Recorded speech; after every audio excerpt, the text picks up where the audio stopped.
ஒரு பொருளோட விலை உயர்ந்துச்சுன்னா அது உருவாக்குனவங்களுக்கு தான் லாபம். இன்னைக்கு அத்தியாவசிய பொருள் எல்லாமே விலை உயர்ந்திருக்கும் போது விவசாயிகள் மட்டும் ஏன் கஷ்டப்படுறாங்கன்னு நான் எங்கள் மிஸ்ஸிட்ட கேட்டேன்.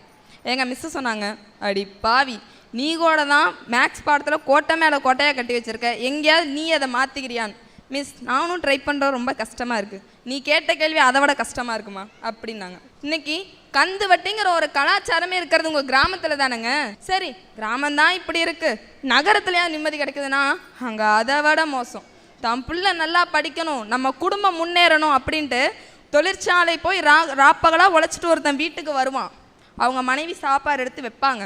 இவர் அதை எடுத்து இப்படி வாயில் வைக்கும்போது தான் அந்த அம்மா ஆரம்பிக்கும், என்னங்க? அவர் கேட்பார், என்னம்மா? பக்கத்து வீட்டில் யூபிஎஸ் வாங்கிட்டாங்க, நீங்கள் எப்போ வாங்க போகிறீங்க? அவர் ஓகேன்ட்டாருன்னா தப்பிச்சிட்டாருங்க.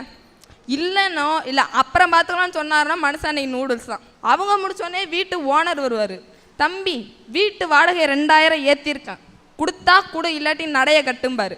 இப்படிப்பட்ட வாழ்க்கையில் தான் உங்களுக்கு நிம்மதி கிடைக்குதா?